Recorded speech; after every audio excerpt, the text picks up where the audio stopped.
Good evening, ladies and gentlemen. I am Harshad Kunte from the Board of Directors of the Connecticut Audubon Society, and I'm delighted to welcome you to the third of the six-part series called Young, Gifted, and Wild About Birds. I would like to thank the Planet Fuel Charitable Foundation for sponsoring this series. Now, just a few housekeeping details before I introduce our speaker. We'll record the presentation and make the recording available in a few days if you want to watch again. Everyone will be muted throughout the presentation to prevent background noise. We recommend that you use speaker view for the best presentation experience. You can select that view in the upper right hand of your screen. Please use the chat function to ask questions and we'll answer them at the end. Closed captioning will be activated, but you can turn it off if you wish. I'm sure you're waiting to see our speaker, and it's my honor to be able to introduce our speaker for this event, Dr. Dennis Liu. Dr. Liu is the Vice President of Education at the E.O. Wilson's Foundation's Half Earth Project. The goal of the Half Earth Project is to protect half the land and sea in order to manage enough habitat to reverse the extinction crisis and ensure the long-term health of the planet. Dr. Liu will discuss how E.O. Wilson's vision came about and how the project is attacking the problem. He will focus in particular on conservation strategies important for our planet's diversity of birds. Thank you so much, Dr. Liu, for speaking with us. It's great to be here, Harshad. Thank you.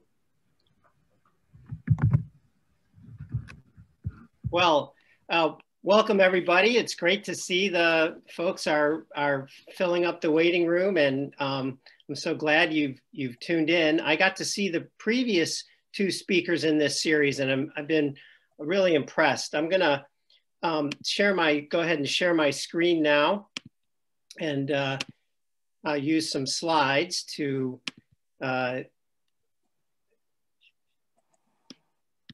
trying to get to my presenter view. I've got to move my, here we go. All right. Okay, so I want to do a few things in this talk. I want to talk about the Half Earth Project and our vision, and about biodiversity in general. So I'm going to tell you about our mission and how it's come about. And then I also want to pick up on some themes that Deja and Eliza, the previous two speakers, brought up. So I'm gonna try and focus on birds as much as possible, even though birds are important, but our core mission involves all of the biodiversity on the planet. So as I mentioned, I tuned into Deja Perkins' talk and Eliza Grimes, and I would say that we're just so lucky to have this new generation of conservationists coming up. And that's a big part of what I try to do in my role in the foundation, is to really do some stewardship and mentorship and try to really inspire the next generation of conservationists. So I think it's important to start out by talking a little bit about E.O. Wilson. He gives his name to our foundation. He's our leader and very active in the foundation. So, and I want to encourage you to use the chat function and just have a little bit of interaction here, a little warm up. So I'm going to ask if you can type into the chat what E.O. Wilson is most famous for studying. Give you a few seconds there. See what people are coming up with. Oh, I see island biogeography. That is right. Yep, ants and insects. That was really what I had in mind. Island biogeography is sort of Ed's big idea. And in fact, the Half Earth Project, the foundational research for the Half Earth Project comes from island biogeography. Humans too, that's a great insight. If you look at Ed's books, there's a lot. And in fact, some of Ed's observations on human behavior in the long history of his career has actually gotten him in some trouble here and there. So that's great. Good. So now I want to turn quickly to birds, and I just want you to, don't think too much about it, but why do you watch birds? I assume that we have an audience of bird watchers here, certainly bird fans.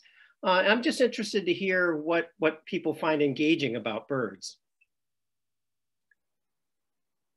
Birds are fascinating. Yep. Oh, I want to just, in the chat, someone mentioned that Ed got a pie in the face. He actually had a pitcher of ice water poured over his head, and we can talk about that later. Birds are beautiful. Yeah, great. Very interesting. All right. Well, I want to just talk a little bit about my interest in birds. This is a photo of a sage grouse that I took in Jackson Hole a few years back. And so, people ask me, I've watched birds for many years now. I think sometimes when I'm out in the field, I probably look like more or less whatever that stereotype of a bird watcher is. But I usually say I'm not a bird watcher, but I love to watch birds, and I'll spend, I'm sure, hundreds of hours every year watching birds. I'm most interested in bird behavior. So this sage grouse is gorgeous. But a few years ago, I got to get into a blind at 4 a.m. and see greater prairie chickens on their lek in Wisconsin. And so it's really bird behavior that gets me excited.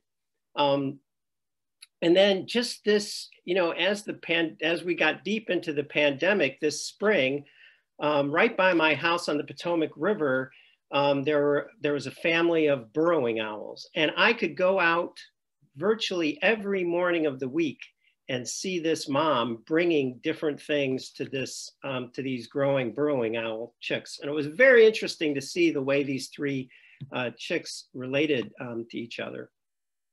And then now we're deep in winter, further up River Road near where I live. We have lots and lots of great blue herons. I normally consider them not super interesting birds. They're beautiful, but I kind of take them for granted. But I managed to capture this blue heron preying on this bullfrog. So people get, birds are, we were saying this before we started the official talk. We were talking about how birds is one of the great gateway drugs to appreciating nature and to getting engaged with biodiversity. Now, I want to talk a little bit about mentorship. So I was, once young. This is me in 2005 in Central Park with E.O. Wilson for BioBlitz. I don't remember what bird Ed is likely pointing to. In fact, Ed is very nearsighted and doesn't see well in the distance. But, I was inspired before I ever met Ed, because among scientists, he's unusual in being a beautiful writer. He can really convey his ideas and his love of nature in a rigorous way, but with some poetry. And so I had been inspired by Ed and then was so fortunate to end up having him as a mentor. And both Deja and Eliza really emphasize this importance of mentorship, and again, why it's so important that we're really thinking about how to be inclusive and broad on these opportunities. And I'm going to turn to that more later in the talk. Now, among Ed's many books, I just want to highlight this one, The Diversity of Life, because I'd like to have Ed has inspired so many different people, even though he is absolutely a white Southern man, now 92 years old, from Alabama. But because of his writing and the way he expresses himself with such humility, he's had a great influence. And so I wanted to have Laurette Savoy, who identifies both as Black American and Native American. I thought maybe she could introduce some of Ed's thinking for us. Lorette wrote a book called Trace, where using her own family history, she explores the American landscape. And through simple place names, really evokes a lot of the history and some very unfortunate aspects of our history. But in this book, she quotes Ed, and she says, our troubles, Wilson observes, arise from the fact that we do not know who we are and we cannot agree on what we want to be. The primary cause of this intellectual failure is ignorance of our origins. Humanity is part of nature. A species that evolved among other species, the more closely we identify ourselves with the rest of life, the more quickly we will be able to discover the sources of human sensibility and acquire the knowledge on which an enduring ethic, a sense of preferred direction can be built. And then Lorette goes on to say, perhaps danger lies most basically in not recognizing who and what we are. So I think it's important to acknowledge that the influence on the diversity of people that Ed has had. And I think you can interpret this quote in lots of ways. When you think about the human condition, it can account for a lot of our problems. But of course, we're here today in particular to talk about biodiversity.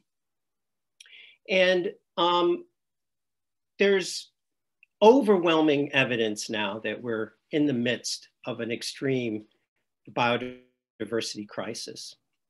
And here I'm just featuring the fact that we've got to do something about this biodiversity crisis. Whose fault is it? Who's responsible? Us.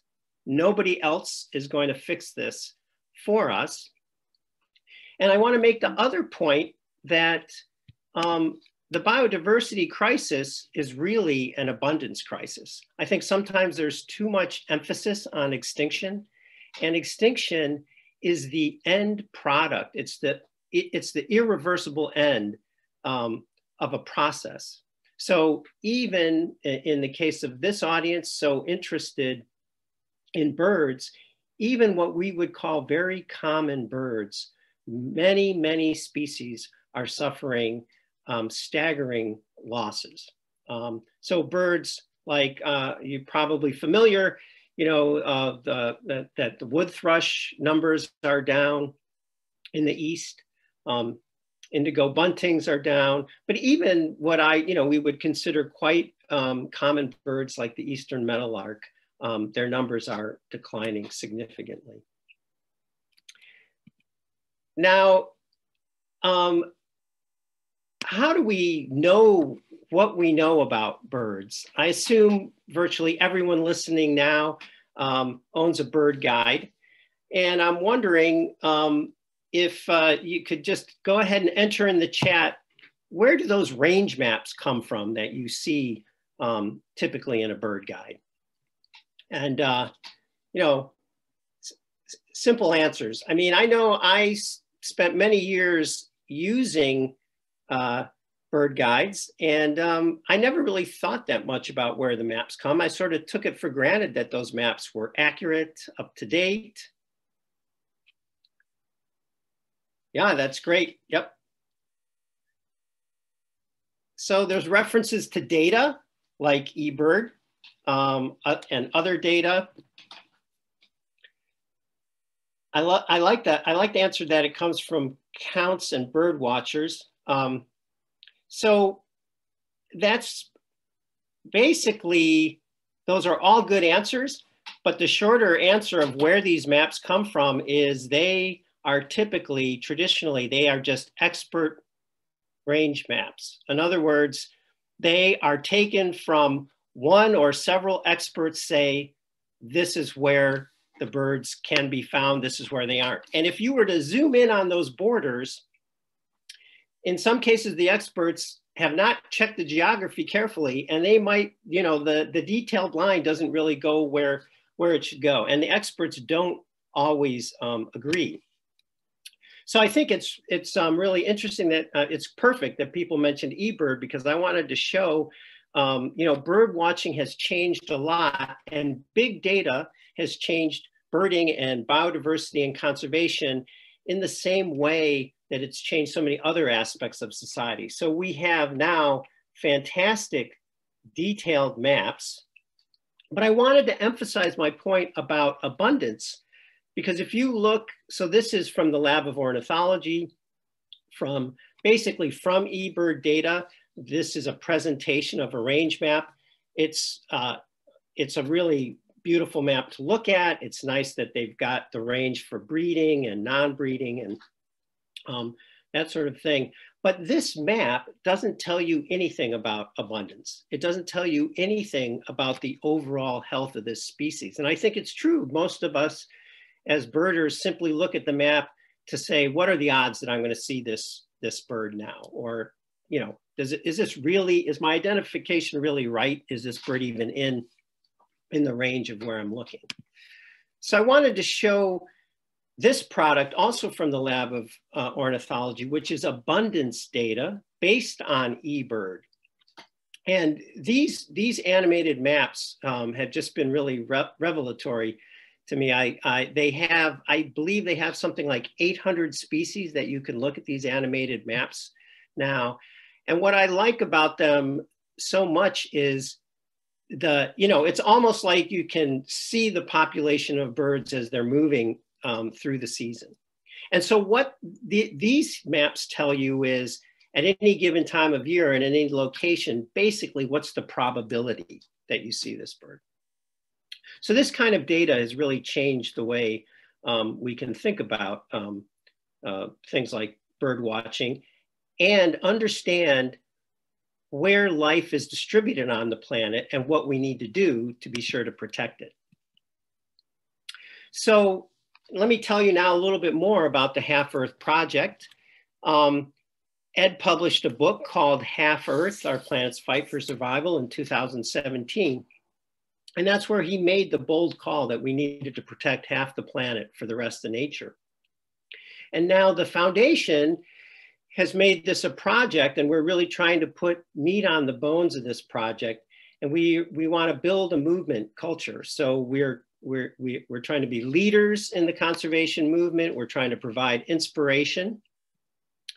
And as I mentioned earlier, we're really focused on the next generation and very optimistic about the way young people have responded to these messages. In the book, Ed's, this is the culmination of his career as a conservation and his thinking. Conservation works, there's no doubt about it. But it feels like a never-ending battle. And it feels like the goal has not been strong enough. So this was Ed's call to make a very powerful, very big, very specific goal. Now, the way we're trying to bring this goal alive is through a variety of things. We are working on the discovery of new species. I'll talk a little bit about that. I'm going to spend probably most of my time talking about our map and mapping biodiversity. I'm the Vice President for Education, so I mostly think about, I work with teachers from middle school through college and their students, really trying to get more biodiversity and conservation into the curriculum and across the curriculum. And then we're trying to build all sorts of communities. That's one reason I'm so excited to connect with you folks. And then all of this to lead to better conservation action. So one of the first questions that most people have reasonably is why half? This is the only slide I'm going to show to direct to this. I'd be happy to talk about it more at the end of the talk. But multiple lines of evidence and lots of research. And again, it was mentioned in the chat, the foundational work for this is island biogeography, which basically says as natural areas grow in size, you get a logarithmic increase in species. And so the bottom line is very generally averaged for the whole planet. If we can save half the planet for biodiversity, we'll get 85% of the species. Again, very broadly averaged for the whole planet. And furthermore, 85% of the species is deemed adequate to sustain the ecological functions that we all depend on. Because we, the human species, depends on these ecological functions for clean drinking water, for our food, our energy. We completely depend on these functional systems. The systems don't depend on us. It's kind of the opposite. We've been eroding these systems. But this is what we need to do for the planet, but for extremely selfish reasons, because we're completely dependent on these functions. Now, Ed likes to say we live on a little explored planet. I don't know how most of you feel about that. It seems like science knows a lot. It seems like, especially again, if you're focused on birds, it can seem like an awful lot is known, and there is a big body of evidence. But I'm going to ask you to go into the chat again and just give me a guess on how many species you think there are on the planet. Now, I mean everything bigger than a bacteria. So I'm not counting bacteria, but you know, all the tiny insects, the small things that live in the soil. So I see 10,000. That's a good solid guess. Let's get a few more guesses in. 4 million. It's good. I like the range we're getting. That's bold. 100 million, a billion, 2 million. All right. I like the way it's going up, although there's a 12,000. Well, the estimate, so what we do know, and we mostly don't know. So what we do know is we actually have scientific names and descriptions for about 1.9 million species. But the estimate of how many species are still to be discovered is between 10 and I've seen estimates as high as 30 million species on the planet. And this leads, given the fact that the human population and human impacts have grown so significantly in the last few decades, leads to an interesting phenomenon, an important phenomenon, which is that species are going extinct before we can even describe them for science. And we have no idea what they do. So the concern is we're all in an interdependent system. And if we just keep pulling these threads out, we really don't know when we might meet with some true catastrophe. Now, I think most people, when they think about new species to be discovered, it's pretty fair to think, oh, well, maybe it's an insect here or there, or some plant, you know, deep in Amazonia. So I just want to give an example of the kinds of things that could be discovered. This beautiful hummingbird, the blue-throated hill star, was discovered in Ecuador just in 2018. And in fact, so this was almost one of these species that went extinct before discovery, because it was found in an area. It feeds on this particular plant. It's a specialist on this plant. And there was logging going on in this area. So it's estimated that there's about 250 to 300 of this species of hummingbird. And the logging has been halted. And in this area, it's under protection. So I think we have a good chance for this bird conservation works. But I just think it's stunning to have a new species, something this dramatic and this beautiful. I just want to make that point that we are still discovering even big and colorful things. That's how unexplored this planet is. So that's one of the things that we work on. Our data team is at Yale, the lab of Walter Yetz. And I just wanted to give an example of one of the sort of things that we're studying. So along these lines, you can see that there's different methods for estimating how many undiscovered species there are in a category. Birds turn out to be probably the best studied group. If people want to put in the chat how many species of birds they think there are, you're free to do that. You can actually read it off this graph, so it's not much of a quiz. There's some, there's debate whether there's 10,000 or 12, somewhere between 10 and 12,000 species of birds. that's a much, there's not as many species of birds yet to be discovered likely as there are amphibians, for example. But there's lots of unknown species out there, even among the vertebrates. So let alone if you go to the insects, for example. And I just wanted to show what a map of this looks like that the data team has produced. If I were to show you birds, the heat map wouldn't show up well because there's relatively fewer species that we would expect to discover yet. So in this case, I'm showing you amphibians. And you can see that even in the United States, there are, especially in the Southeast here, there's definitely species of amphibians yet to be discovered. And that in some areas of the world, there's many, many species that are still likely to be discovered.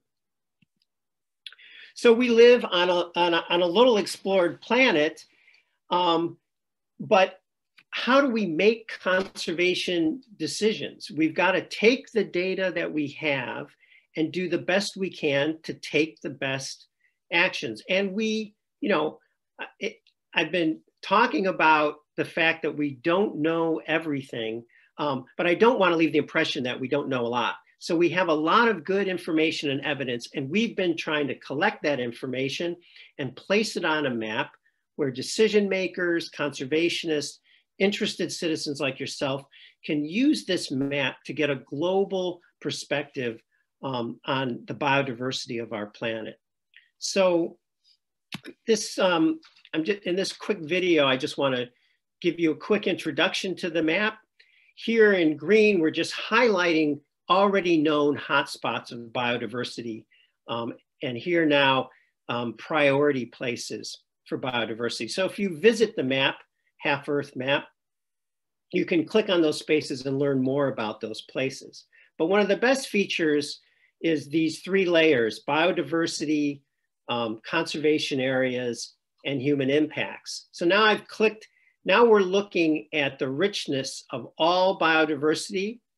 And then I just clicked on the layer of protected areas. So we can see where is the world's most number of species and how does it relate to the existing conservation areas. And now I'm going to zoom in on Amazonia. And I'm going to click on the community protected areas. And you can see how much land is under indigenous protection in Amazonia. And you've probably heard about the wildfires in Amazonia and some of the political problems in that area. And these indigenous lands are extremely important. So in our project, we're documenting all the protected land across the globe. That includes national parks, government lands, but also these important community-based lands. Now, after the question, why half, usually the next question people have is which half? And that is a trickier question in so many ways. So I'm going to mostly talk about if there weren't any politics and if there weren't complicated economic issues, what lands would we choose to save to maximize our protection of biodiversity? And it turns out that one of the strongest basis for deciding this is the same, you use the same math called linear algebra. You use it, it's the same math that's so familiar now because delivery trucks are out like crazy every day trying to figure out what the best route is for making their deliveries. How can they do that in the most efficient manner using the least time and the least fuel?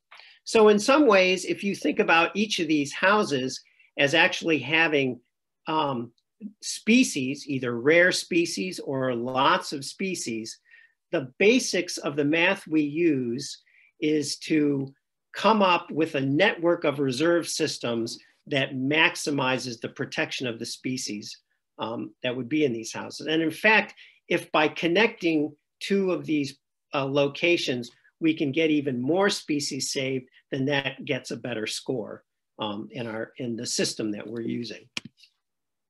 So we can, we have the data that shows what the global reserve network looks like. That's here in blue. And then you can look at human modification of that landscape, for example. And then you can take what we know about the distribution of species, and we can make a priority ranking for conservation. Now, again, I want to emphasize this is a computer-generated model. You can change different variables and come up with slightly different networks. But this at least gives us a sound evidence basis for starting to make global conservation decisions. And this is the work of Scott Ryan in Walter Yutz's lab at Yale. So by this model that Scott's developed, we can conserve all 32,000 vertebrate species, which includes all the birds, with just under 50% protected areas across the globe. Now I want to dig in just a little deeper to this question and to show you how you can explore this on your own using the half-Earth map. So again, as you can see, it's a 3D globe. So you can go anywhere you want on the map. Here I have the layer that shows you all of biodiversity richness. So the yellow spots have more species. And I'm going to zoom in on Mozambique in Southern Africa. It's a country that we work with a lot at the foundation. We have strong connections there. And what we've done is develop what we call national report cards based on a species protection index. And you can see that Mozambique has a pretty good score of 67 on our index. The global average is 41. And you can look at the protected areas in Mozambique and explore various aspects of what they could do to actually improve their score and why they have this particular score. So by doing this country by country, we're getting away from this global average and digging into what particular regions need.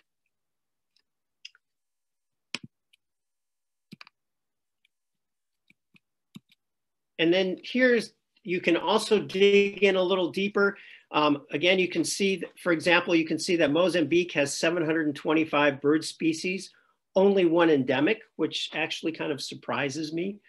But the endemics, the birds that are unique to Mozambique, those are particularly important to protect. So you can see where Mozambique is in comparison to some of the other countries that have similar scores. So here we have Italy actually has a slightly better score than Mozambique, and Niger has a slightly worse score. Now, let me show you an example using a country that you're probably all familiar with. Let's have a look at the United States and see how the United States compares. Remember, Mozambique's score is 67. The global average is 41. So if we click on Explore the United States, you can see that our score is not as good as Mozambique. We only score 55. And again, this is based on land under protection, how that protected land corresponds with the species that we need to protect.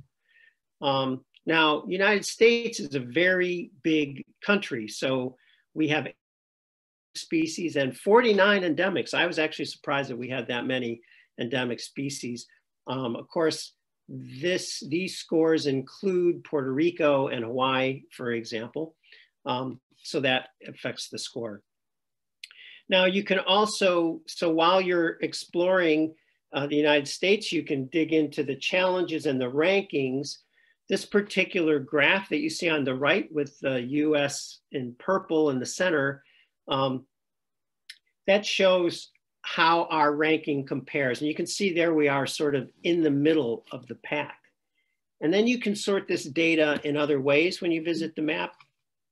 For example, let's look at, other countries that have similar number of endemic species. You can see how we're doing under, compared to, say, Ecuador, Venezuela. And you can see Venezuela has a better species protection index than the United States. Now, I mentioned that we're, we're all about building a movement culture, and that my main responsibility in the foundation is education. And so we have an educator ambassador program. I work with teachers and students all across the country and internationally. We have about 900 ambassadors that are part of our group. We have a mostly weekly newsletter. We have a private Facebook group. And one of the things we're doing is developing curriculum. You can see some students on the left here doing a hands-on mapping exercise. So we challenge students to design their own solutions, their own half-Earth solutions. And in doing the research and showing their evidence for their solutions, they really learn a lot, and a lot more than if we were just to give them worksheets and sort of give them reading assignments. So I'm going to turn to talk a little bit more about hummingbirds, and I'm going to ask you to put your teacher and student hats on and go through and talk a little bit more in detail about hummingbirds. So I'm going to start with the map again. And I'm going to open the data layers, and I'm going to go to the biodiversity tab. And we have hummingbirds as a fine scale data, which means we have 1 kilometer data on this. And you saw the map zoomed in on the New World. And as we rotate the globe, I hope you can see it's gray everywhere. So again, in teacher mode, the question is, the observation would be hummingbirds are a New World group. They're nowhere else on the planet. And this heat map is showing you where are there more hummingbird species, more rare hummingbird species, and fewer hummingbird species. Now I'm zooming in on the Western United States here. So let's use the chat again. I know that went by really fast. You could see this heat map. There's obviously more than 1 hummingbird species. So give me some guesses on how many hummingbird species we have in the world, which actually in this case means North and South America. 1. Oh yeah, oh, I forgot. I didn't say how many in the world. I wrote in the Eastern US, sorry about that. Good guesses, okay.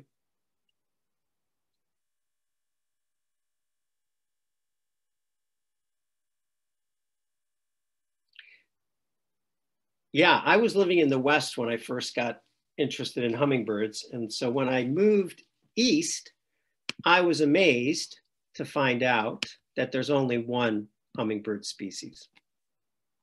And that is the ruby-throated hummingbird.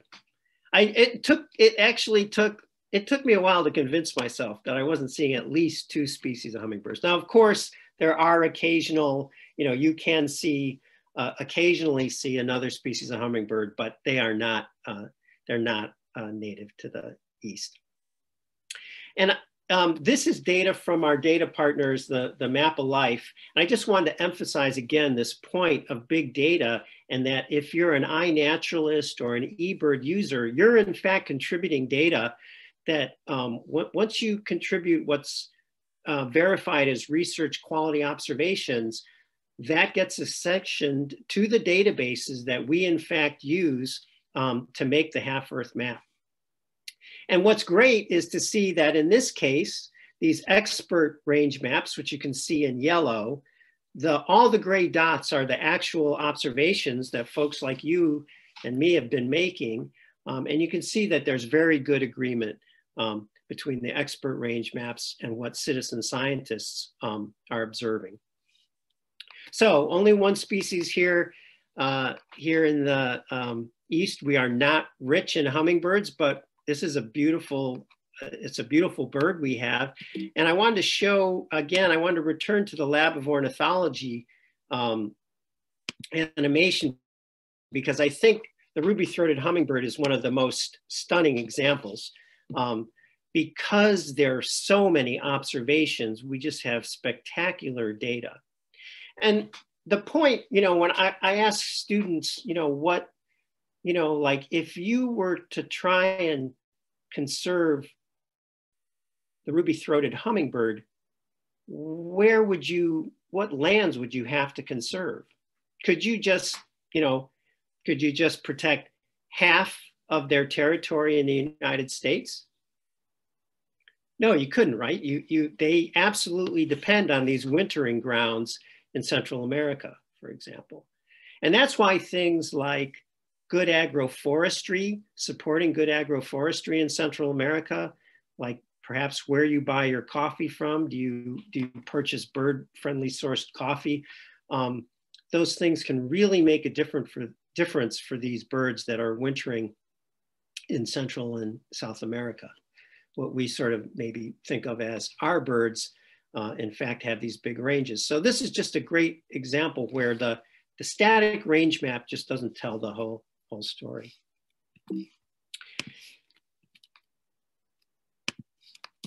Now, again, if I were doing this as a lesson with students, I would ask them to name some hummingbird characteristics. But I think in the interest of time, I just put some up here. And I just want to make a couple of points. You know, they're famous for being small, and that's absolutely true. Pictured here is the bee hummingbird, which is the smallest bird on the planet. Typical bee hummingbird weighs 1, at most 2 grams. They're just amazing creatures. On the other hand, there's the giant hummingbird, which is much more of a wren or sparrow-sized bird. So, you know, when you're thinking about a group of animals like this, and, you know, it's important to realize that every species has its niche specializations, and there's going to be lots of diversity within the group. And the bee hummingbird, these two birds are, we can make some great points with them. They are, the bee hummingbird is completely endemic to Cuba. So getting back to the map where we have richness and rarity, so this would be a rare bird. It has a limited range. So we pay particular attention to conservation of this bird, because whatever happens in Cuba is going to affect this unique species. Whereas, for example, the giant hummingbird has this broad range up and down the Andes, and you know, it needs protection. It has its vulnerabilities, but because it has a broad range crossing many national boundaries, it's not going to be. It's likely not going to be as vulnerable as something like an endemic like the bee hummingbird. Now, to close, I wanted to talk a little bit about the moment we're having. You know, concerning representation and equity. I've been working in science and science education for many years, and these issues of equal opportunity, justice, representation have been around for a long, long time. But I really feel like we're in a unique moment now, and that we really have an opportunity to move forward in a way that we haven't in many years now. And I was particularly struck by this incident in Central Park that I'm sure many of you have heard of, where Christian Cooper, who is in fact a New York Audubon board member and a very avid bird watcher, you know, had an incident which he has now depicted here. He's also, turns out he's a graphic novelist, and he wrote a graphic novel about his interaction with this woman who had her dog illegally in the park off leash. But the real point of it was that she immediately played the race card on Christian, and said she was going to call the police and tell them that she was being accosted by a Black man. And I think this incident, I mean, for me, it really drove home and so much closer. I have to say, even though I was aware of these issues, I hadn't really thought about the way it would affect someone who was simply trying to be a bird watcher. And to Christian's credit, he said, this is what life is like for us. She lost her job over this incident. He didn't think that that's what should have happened. But anyways, this really raised a lot of awareness, and Deja talked about this significantly in her talk. But I just wanted to acknowledge almost the following week, or maybe it was 2 weeks later, they had Black Birder Week. And this is Christian Cooper as he appeared in the Zoom conference. And I felt it was a really great day for the birding community to have this issue featured. And then I wanted to also, show that Deja was part of that. So she was the first speaker in this series. Drew Lanham is in the center. He is, I don't know what the right term, I'll call him the godfather of Black birders. He has really been a leader in this and a mentor for lots of people, including Jason Ward. And I just wanted to ask, put in the chat if you know, why should you know Jason Ward? What is he known for? If anyone has any ideas, please put that in the chat.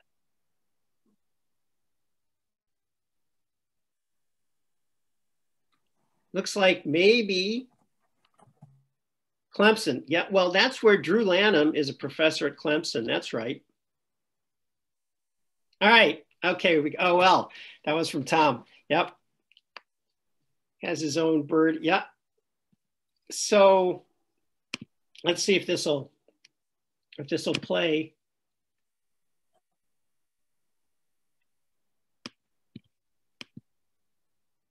I think it's gonna. Hold up. Who's coming through? Yep. There's a bird coming over.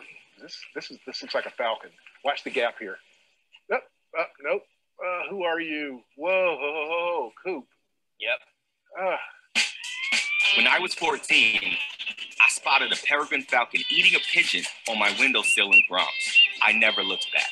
I'm Jason Ward. This is Birds of North America. Look at the kettle of vultures. They caught a thermal. All right, doesn't wanna. It's not advancing past this video for me. So hang on, folks. Slow moving. See if I pause it.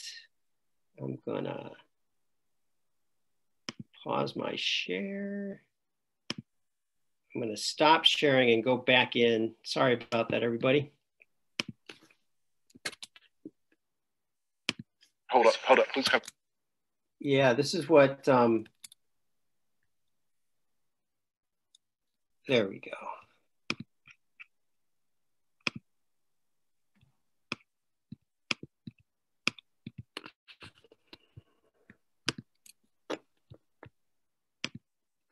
All right, I'm gonna reshare my screen.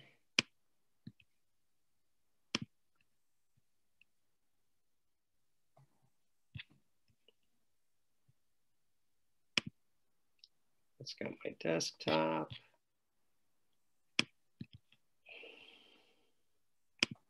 All right, we're back, right? Sorry about that.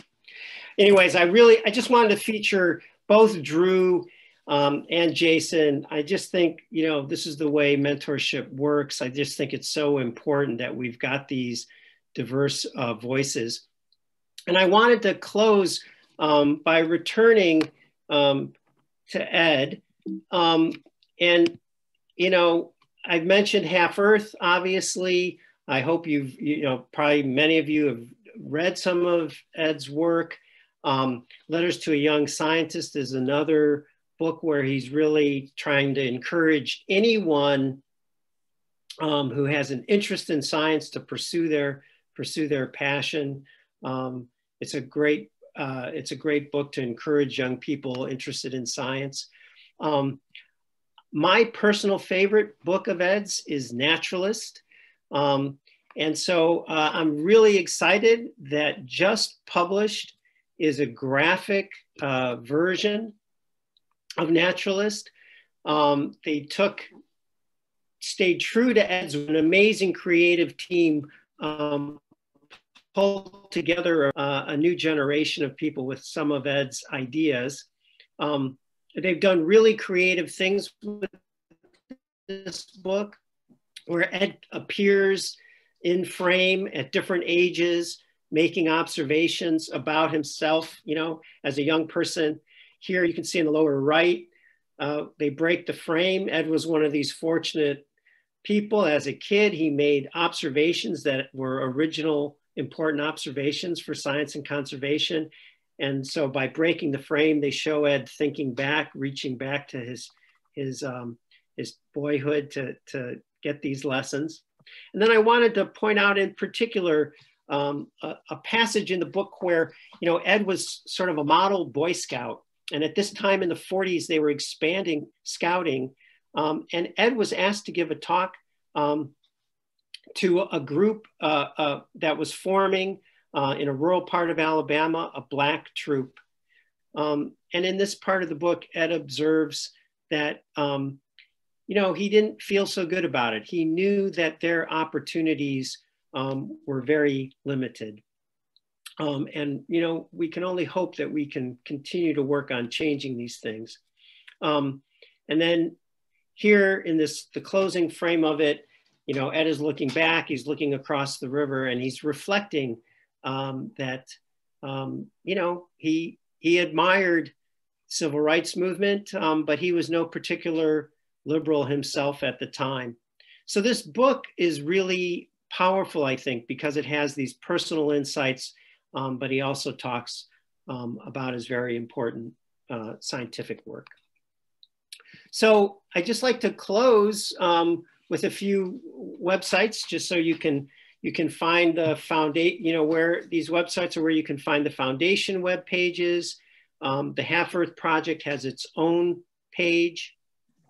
You can find the educational resources that we've created for teachers and students.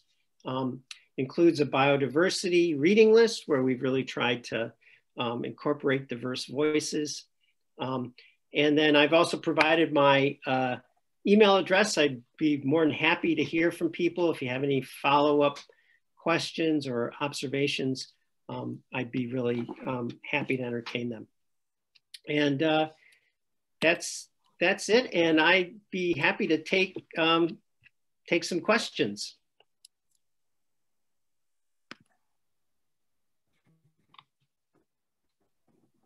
Great, Dennis. Enjoyed that, and from the comments already in the room, it looks like a lot of people enjoyed it.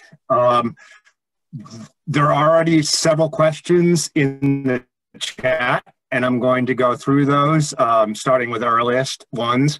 The endemic hummingbird on the hillside, that was the blue-capped hummingbird that you mentioned earlier in the talk?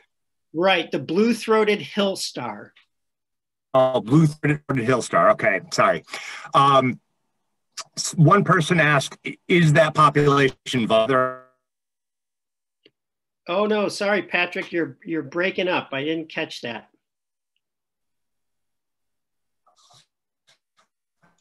Oh. It's okay, Dennis. I'm going to see if I can get to that question for you. Yeah, that's great. I'm having unusual.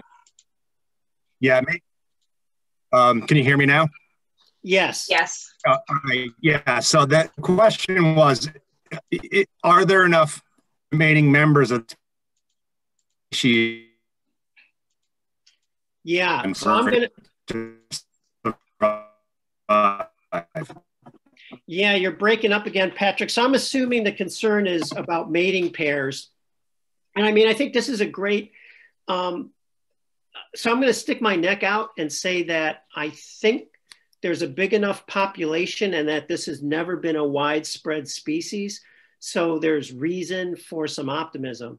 But it really highlights this point that we just don't know enough. So, previously, what was the healthy population of this particular species? how widely was it distributed? We simply don't have the answers to those questions. You know, I think given that particular habitat, that it looks like, maybe 700 would be the density of population you'd expect there. So I think it's stabilized, but to be honest, I haven't looked for any recent papers or research in that. But I can, if that person is particularly interested, you can email me and I can send you some references, whatever references I have on that species. So there was a follow-up to that asking about breeding programs, if there are any breeding programs for that hummingbird as well. Yeah, that's a great question. I mean, some the problem, so some hummingbird species do, I'm not a hummingbird expert actually, but some hummingbird species do quite well in captivity. But as you probably know, they're highly specialized in their beaks for reaching into certain flowers, and there's a lot of specializations. And this bird is very specialized on that particular plant, which I apologize, I don't remember the name of that species name of that plant. But so my guess is no, that there is probably not a breeding program for that hummingbird currently.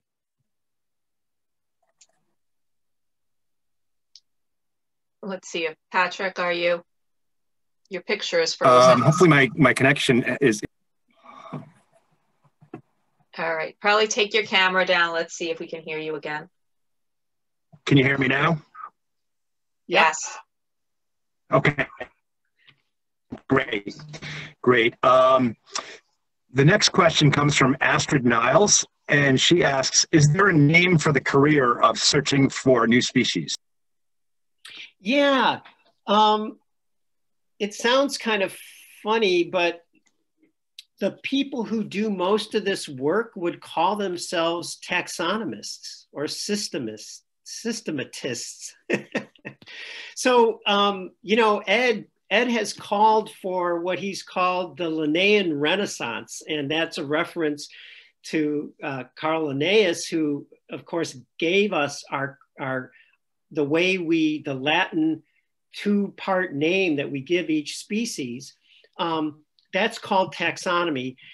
And taxonomy means you give something a unique name based on its characteristics, not necessarily evolutionary relationships.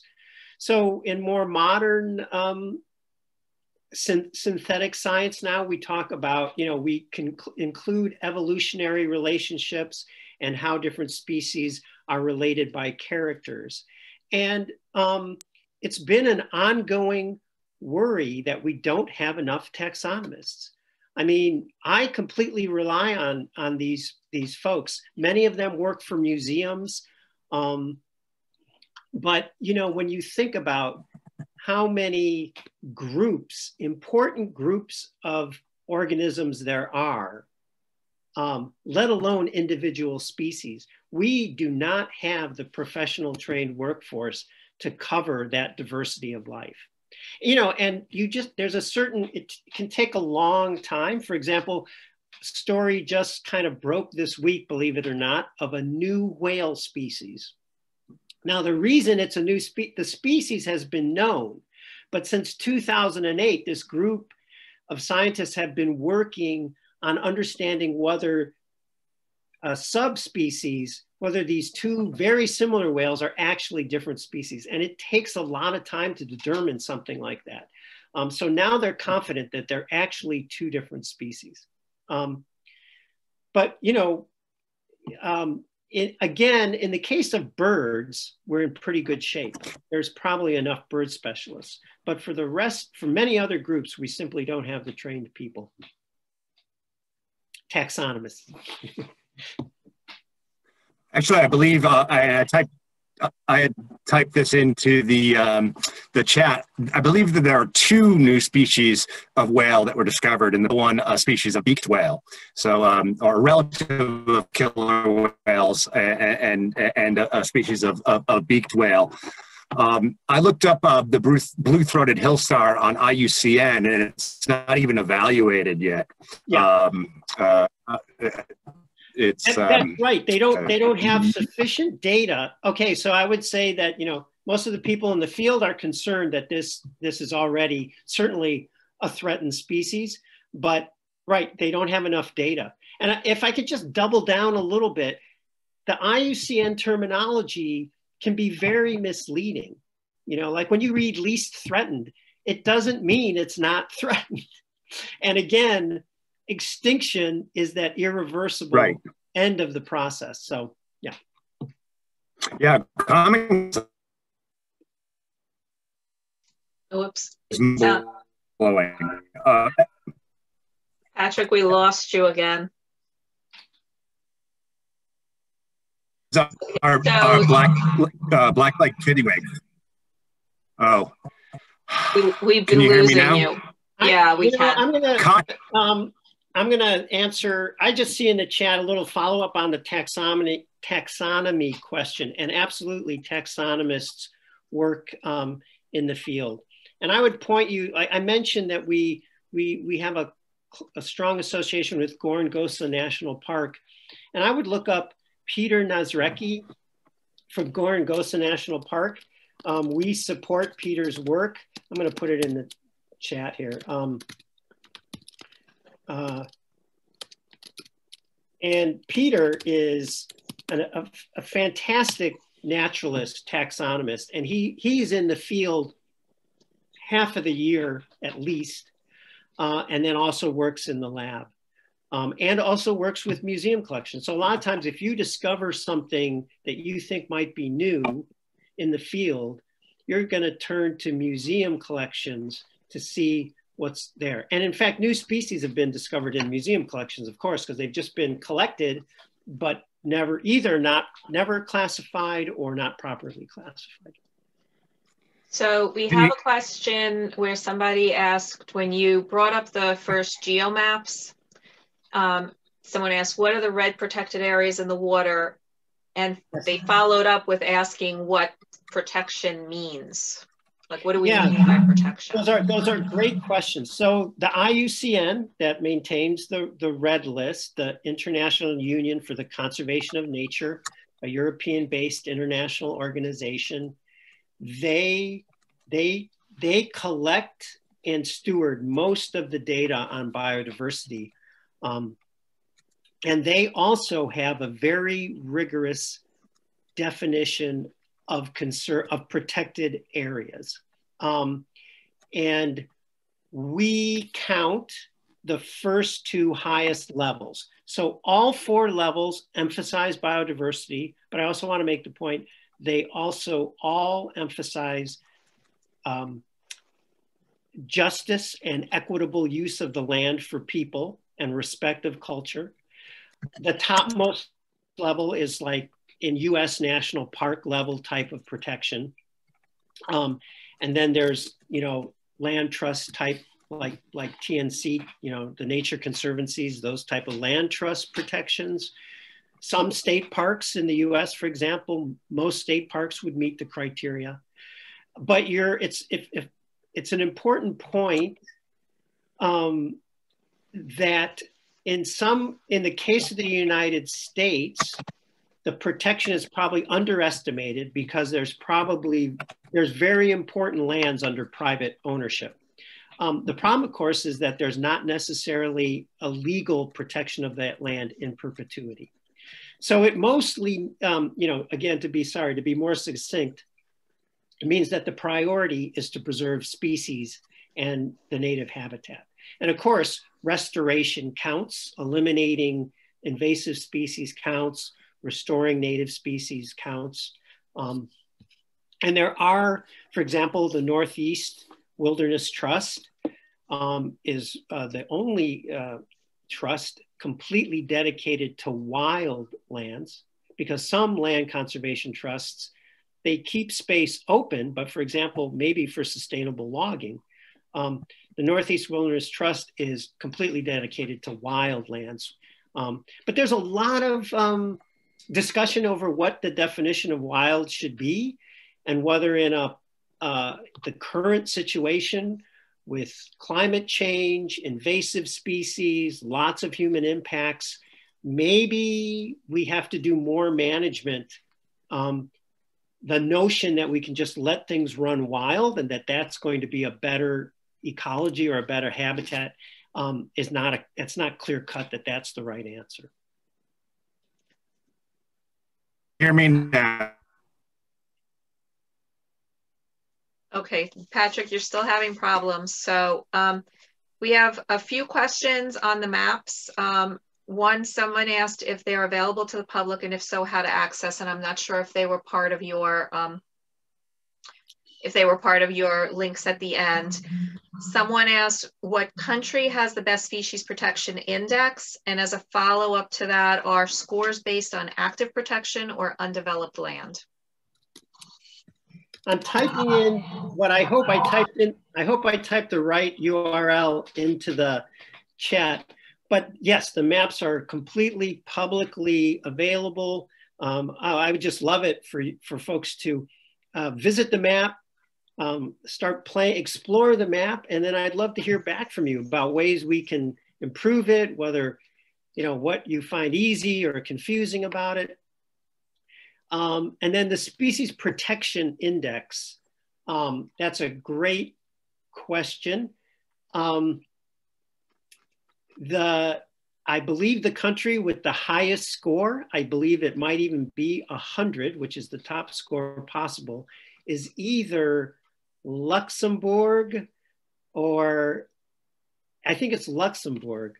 So some Western European countries have extremely high scores, and there's two main reasons for that. One is that they don't have a high number of rare or endemic species.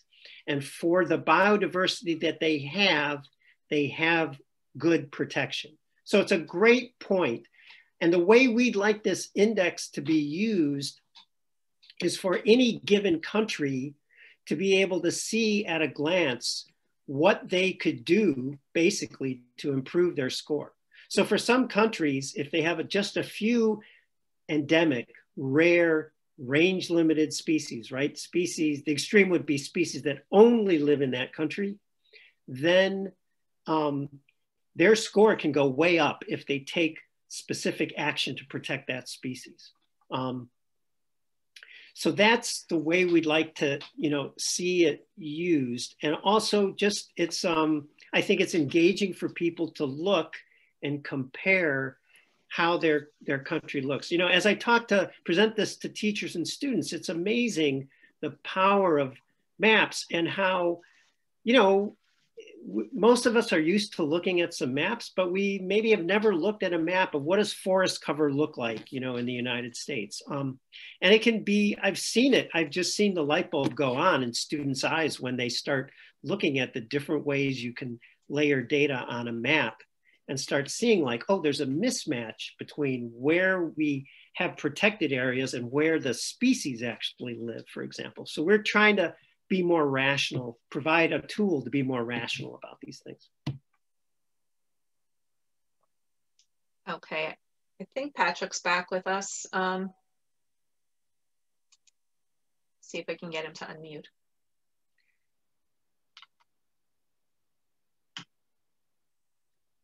I had a question. Oh, go ahead. Well, do you see other questions in there? I see. Yeah, there's a lot of people who really appreciated it. We have somebody who recommends E.O. Wilson's The Creation and Appeal to Save Life on Earth. And then there's, is there the danger of losing the blue-throated hill star because museum collectors will want samples for their collections? I'll stick my neck out on that and say that the short answer is no. And I know that collecting can be very controversial. The museum collectors, the scientists I know, they, and everyone, of course, is welcome to their own view. They don't, of course, don't have to agree with me, but they are not collecting at a level that threatens the species. I think it's really about the species versus individuals. And I'm very sympathetic with understanding that when you have a rare organism, killing even one can seem brutal. You know, my personal opinion on that is that it's valuable to have this information. And again, I understand that that may not justify it for everyone, but as far as the specific question of it actually threatening the population, the scientists I know would not do that. That's not the kind of collecting we have to worry about. It would be more concerning that, you know, people who collect for other reasons might have more pressure on the population. So I don't think that's I do not believe that studying this hummingbird further, including potentially collecting a museum specimen, would endanger it. It would in fact probably help the population. Okay, so we have a question about whether taxonomists work out in the field, exploring or actually searching, or are they focused on naming and researching newly discovered species? Yeah, I had answered that one earlier and also suggested that folks check out Peter Nazrecki at Gorongosa National Park. So absolutely, taxonomists work in the field, they work in labs, and they work in museum collections. A typical taxonomist does all of those things. And Ed's a great example of that himself.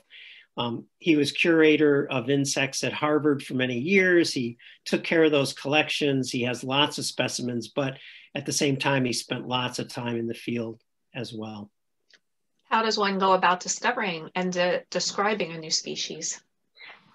Yeah, that's such a great question. You know, it's that, I mean, you can get lucky, I guess, but you know, that is a classic, the prepared mind. So I would say, you know, the vast majority of cases are people like Ed who already know so much about ants that when they're out in the field and they find an ant, they have a stored knowledge about this group and they instantly say, this ant looks different. I don't recognize it. It could be a new species. Now you can imagine that there's lots of reasons. You know, you have to have tons of follow-up to know if that's true. So yes, you have to collect it. And then it usually starts with a detailed study of its anatomy. But again, that's another point about this little explored planet. So it's one thing to have enough anatomical information to say these two individuals are from different species. But what we really want to know is, what does this one eat versus what does this one eat? Why are they two species? What is different about their lifestyles and natural history? And that kind of information, you know, I said we've named and described 1.9 million species, but that kind of detailed information on the natural history, we only have that on thousands of species. And even then, even species you'd consider quite common and well studied, you know, we can learn new things all the time about these species. All right. I think, Patrick, are you back with us? I see a question. Yes, I am. Okay. Somebody.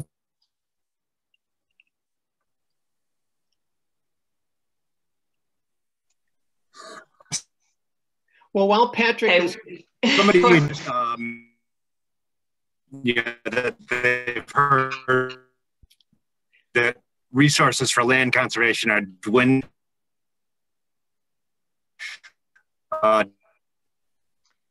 Patrick, you're breaking up really badly.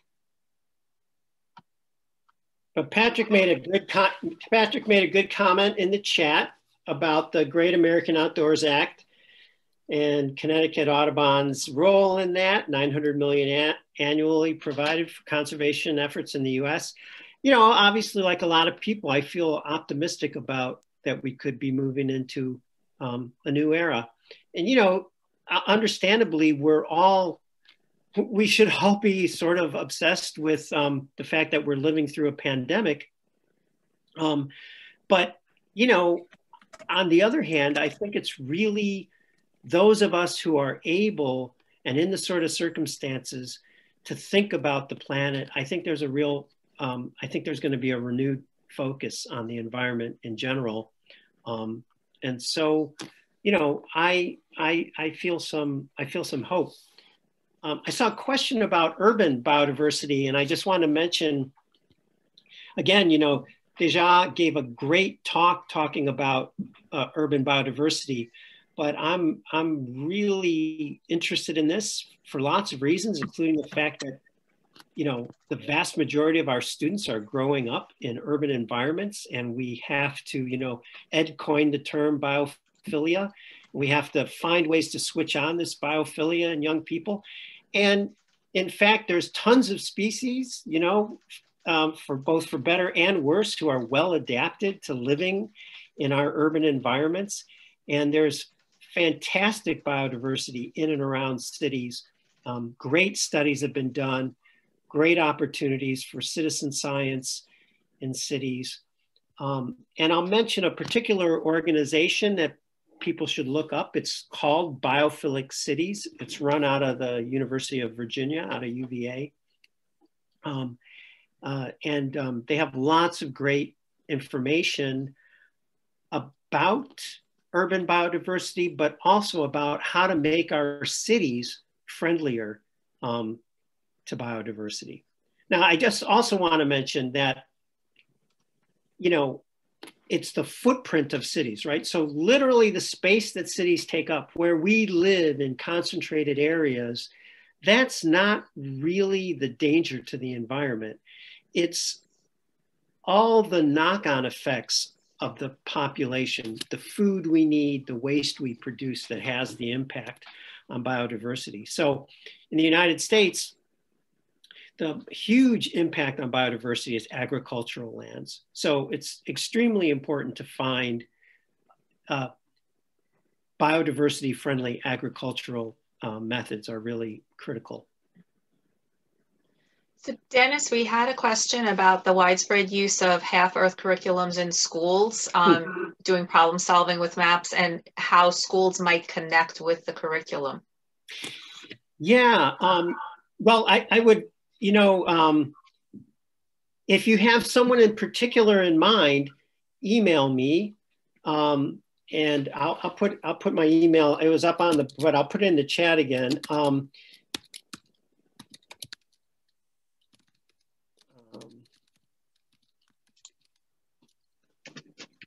And it's a great question about adoption. So, you know, we're not a company, so we don't have an adoption strategy, which is a great way to get, if you can get adopted by districts and states, then you get really widespread use. So we do most of our work through our ambassador network, which I mentioned is about 900. We partner with a whole variety of teacher organizations to spread the word on the curriculum we have. And we, you know, I do, my team does institutes and workshops, teacher professional learning experiences, everything we can do to encourage them to use, you know, the primary goal is get more biodiversity into the curriculum. And I don't just mean science curriculum, because it's about how we use our planet's resources and all the various stakeholders, and the fact that we're all dependent on this healthy ecological function. It transcends science. I mean, social studies and English teachers are also engaged in these questions. And, you know, if we're gonna get to half, it's not gonna be, you know, scientists like our scientists just saying, here's the right half, that's just the beginning to identify where we should focus. Then politics and economics comes into play, and we have to get the decision makers and those who have that kind of influence to help make these, to help take action on these priorities. So I'm like quickly scrolling down, and it looks like we have some comments on urban, which you've covered. A lot of people are saying, thank you so much for all of the great information. you know, Dennis, in general, this presentation was really phenomenal, and I think it gave a lot of information to our supporters. I see some comments in here. Steve was recommending that people join some local and national organizations that do environmental protection, and thank you very much, he included Connecticut Audubon in that, and we do appreciate that. We do rely on donor support to make our initiatives happen and programs like this happen, and so we thank everybody who does support us. And I believe Patrick did put a link in the chat box. Yeah, I totally agree. I mean, and again, that's part of what the map is meant to do. I mean, and you know, the sort of information, you know, the level that Connecticut Audubon is working at and some of the resources you have at the state level are going to give you great local information and context. And partly, and I didn't do this, I should have done this. You can type in, when you go to the Half Earth map, you can type in your town, you can type in the state of Connecticut, and it will zoom in and give you a quick profile.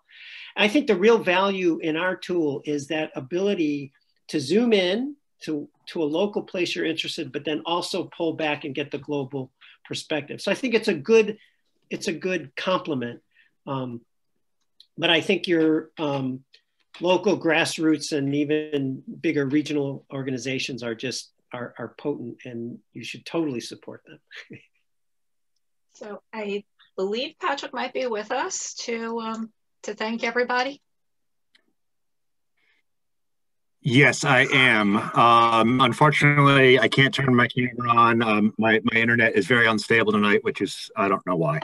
But I want to thank you all for joining us. I want to thank particularly Dr. Liu.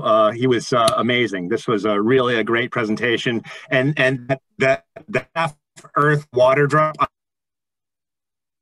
I believe, is just an awe visual. I don't know if that actually, but a piece of so I wanted to compliment you on that. So a couple of members on here, a lot of volunteers, a lot of members.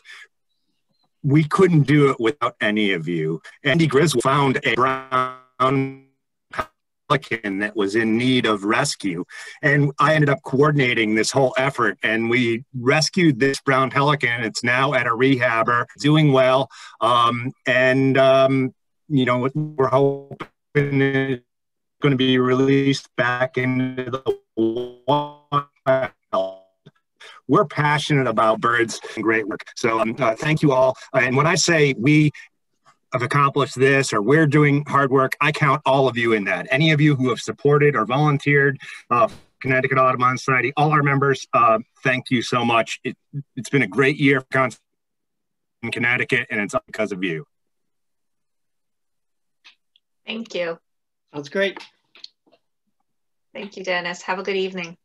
Yep, thanks everyone. Don't hesitate to email. I'd be happy to hear from anybody. Thanks again. Thanks. Good night, everybody. Good night.